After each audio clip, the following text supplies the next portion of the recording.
Hi, I am Eliza, and I was in Bristol for the Rachel K Collier meetup of singer-songwriters and producers from all over Europe. I decided to interview some of them, asking them why do you make art and what's your challenges. I heard stories of transformations and vulnerability. Here is what they told me. I'm a producer, singer-songwriter, and artist based in London. I've been producing professionally for 2 years now. I've released music under Era. Primarily, it's like electronic music, techno, and I also quite enjoy drum and bass. I'm a trained jazz singer. I'm also making electronic music, and I love to perform live. I'm Lukysh. I started as a DJ and then I wanted to make my own music. I was a lead keyboardist for a cover band for many years. I still continue producing sound design for professional artists on stage. I'm currently in the process of still learning, on a journey discovering myself at the moment. We are here with Rachel K Collier. Well, I started this community 2018. You are a yoga teacher and a photographer here in Bristol. Different backgrounds, different paths, but connected by something deeper. Art, for most of them, is not a choice, it's a necessity. I make music primarily because it's a way of expressing myself, and for a long time I really struggled with that, just in general in life. I've always felt a bit like an outcast, or that I didn't fit in, or that I wasn't heard and understood. And music gave me that medium to be, to exist. It's my way to have my own voice, the way I fit and I feel in the world. Music gives me the sense of freedom.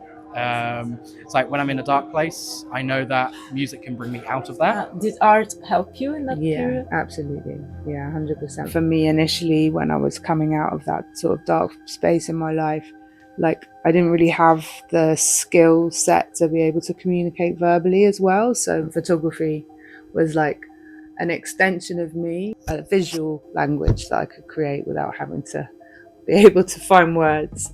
And it's not about being good, it's about being heard. Music makes me happy, but it's actually not quite true, because music also makes me really sad and frustrated and angry at times. And I just guess it makes me feel more alive. And when I don't make music, my life just feels dull and boring. I was diagnosed as hyperactive and my brain never stopped. So I have many ideas any minutes. For me, music is like a bubble of oxygen where I can unleash all my creativity, where I can express everything, and I can try many things. It is not a hobby, it is not a choice, it's survival. There's one thing that kills that voice within before it even speaks, and that's comparison. Like social media can just really ignite that feeling of oh, I'm not doing enough, or other people are further than me. And I do have to remind myself that everyone is on their own path, and we tend to show only when things are going well. So there are a lot of gray moments, a lot of ups and downs. Just try to focus on your own path. The most important thing is to have fun, not trying to compare with other people, not trying to imitate anyone, and just staying true to yourself. This hit me hard because I've been there, comparing myself to others, feeling behind constantly. Because a lot of people have opinions which are not really welcome and they don't really help. When I started out, I was getting a lot of just shitty criticism from people that, in fact, they weren't performing, they weren't doing anything like it. So why would I listen to them, So if I could go back, I'd probably have a bit of a thicker skin and not let crap comments get to me as much. I think it's about kind of just trusting yourself and knowing that you are doing what you need to do in that moment in time, and that's right. Because you will grow yourself by performing, and that's all it takes. How do we do this? How do we keep going when it's hard, when everything tells us to compete, to compare? I heard the same answer over and over again: community.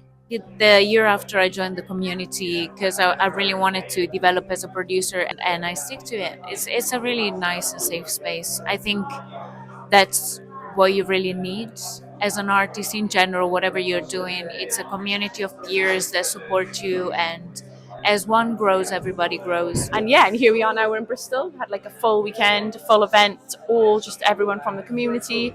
I really try to make it a safe place for people to share their music. So people from all walks of life, all genres and all abilities of music production. I think that's really important. And I love supporting women as well, because obviously in the industry, women are, I think it's changing a little bit, but typically have been the underdog. I've been in situations before where I've definitely felt like a bit, uncomfortable. It's a big part of it for me to make sure that we've got equal men and women in the spotlight.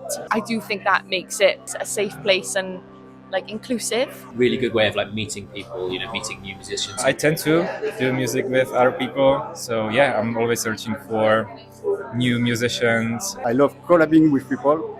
I work 7 years ago on a website that allows singers, composers, any instrumentist to collab together. I made a lot of contacts with singers, bass players, drummers, and I'm still in touch with them. We have a call and we work together. And no one understands this better than Frankie. I got into lots of difficult situations as a teenager and in my 20s. And I have experience. I went to prison myself when I was 20. And there were drugs and things like that. And I overcame a lot of that stuff in my 20s. But I couldn't have done it without a supportive community around me. And that was invaluable, because I'd got to a point within my own personal life that I felt I didn't have the strength within me to be able to change things on my own, but I was able to find people that believed in me, and then that in turn enabled me to believe in myself. So that is why it's really important for me to be able to support other people to do that. Because she knows community saved her, and now she wants to use art as a means of connection to help other people too. When Frankie shared with me this amazing story, I felt like sharing something deep with her too. I can relate to this as well. Behind the music, there is so much that I wanted to share with other people. So last year, I started a workshop series. There were some girls that came to the first meeting that I didn't know, and they say, thank you, I really needed this. In the world today, we look at the news, it's dark, there's a lot of sadness, there's a lot of fear. And what is born out of these times is things that you're talking about, things that I'm talking about, these kind of community initiatives. But, we won't hear about it in national media places, but that's okay. We don't have to look at that anyway, because there's nothing good there anyway. So this is the power of community. If one person rises, it pulls 10 other people up with them. But when I started, I was terrified, It's really scary, isn't it? But it does become second nature. Now I don't even think twice when I press buttons on push, and I can take a lot of risks. The technology becomes your new instrument. What I'd really like to start playing live a lot more, and relaxing into actually like the process is something that I really want to start improving, because I find like it takes me a long time while I'm playing to get into the flow of things, and by that time often it's finished. It was a journey again with trial and error. I remember my first live show, I had an Ableton project per track, so I would open and close and you could hear the output just going poof. Fear means you're alive, you care, keep going. I've had so many times in my life where I've had my vision and then I've lost it. It comes and goes. We're not like machines. We're organic, living, breathing creatures that, sometimes we feel inspired and sometimes we don't. And having that creative block is really frustrating at times. And there's been times in my life where I've been like, is it gone forever? But it's never gone forever. It's part of who you are. It's always scary. Even like you asking me to do this interview, I'm like, I'd rather not. Everything that challenges me in my life is scary. Every time I go out and do new photos, every time I run a workshop or a class, I'm scared because I care about what I'm doing. And I think if you stop feeling scared, then you shouldn't do it anymore, because it means you don't care anymore. This changed how I see fear. It's an indicator. It tells you care about this. Don't run away. Walk through. So, what it actually looks like making a life with art. I had a day job for a long time and I don't know what's gonna happen. I just took the leap. There's a really beautiful quote that I like from the book The Artist's Way, which is quite known in the artist circle, and it's like jump and the net will appear. And it's true, I took the leap and a lot of opportunities have come through. I would say that there is no shame in having a day job or having other sources of income to support your music. It doesn't make your journey less valid. You have to live in a condition and lifestyle that make you able to create. I'm a singer, but I also have a degree in music education, and eventually I did a PhD in music education. Got into the whole world of academia, and actually eventually that became my stable income. Where as a freelance musician, there's a lot of aspects that come with the profession that really drain my energy, like business, self-marketing sides of things. So either I'm feeling like I'm doing not enough of one thing, and then I feel like I'm not doing enough of another thing. So it's a constant balance, I'd say.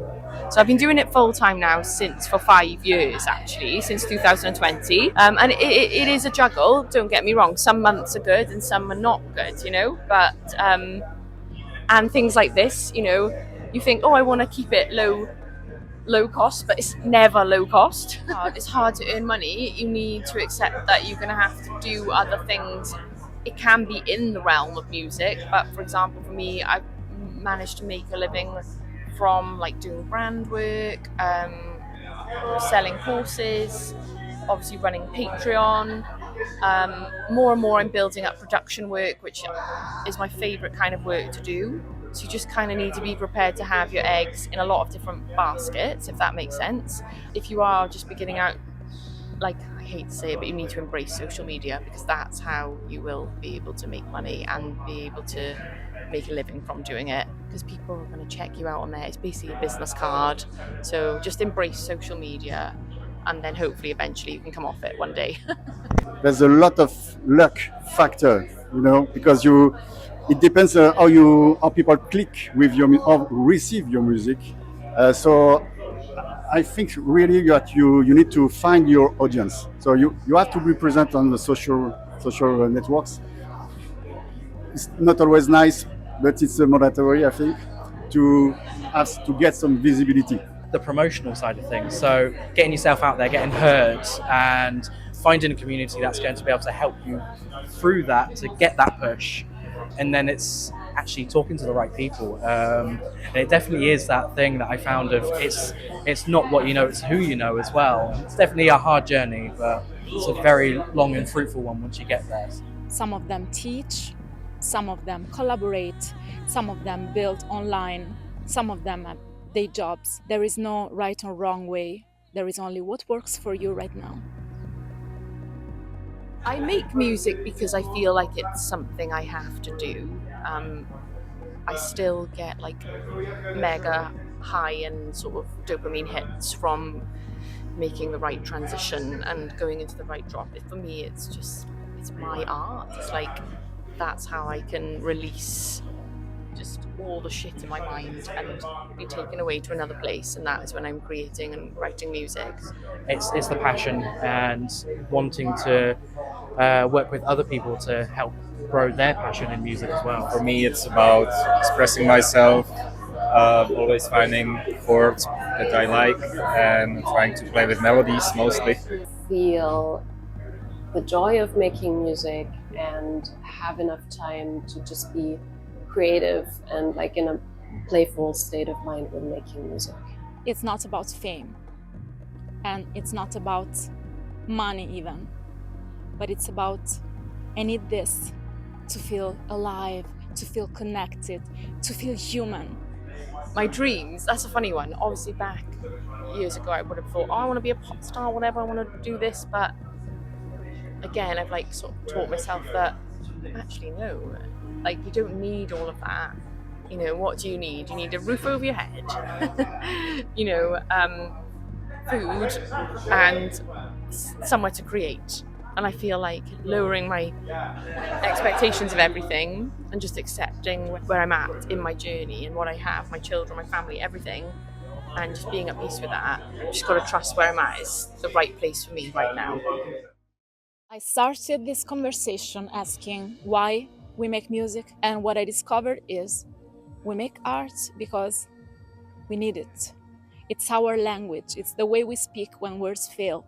Even when we are scared, especially when we are scared, because it means that we care about it. We also make it to connect, because we want to find our people, our tribe, our community, the one that holds us when we fall. And we make it not for fame, but to feel alive, beautifully, messily, deeply alive. There is no one right path, and there is no not enough for feeling behind. There is only where are you now and where do you want to go. To all the people that are in this video, thank you so much for sharing your incredible stories with me. Thank you, Rachel, for bringing this amazing community together. Thank you, Frankie, for showing me that our struggles can become our gifts. And if you are watching this video and if you are creating whatever, anything, keep going, because your voice matters. Even if only 5 people hear it, because these 5 people might be the ones that really need it.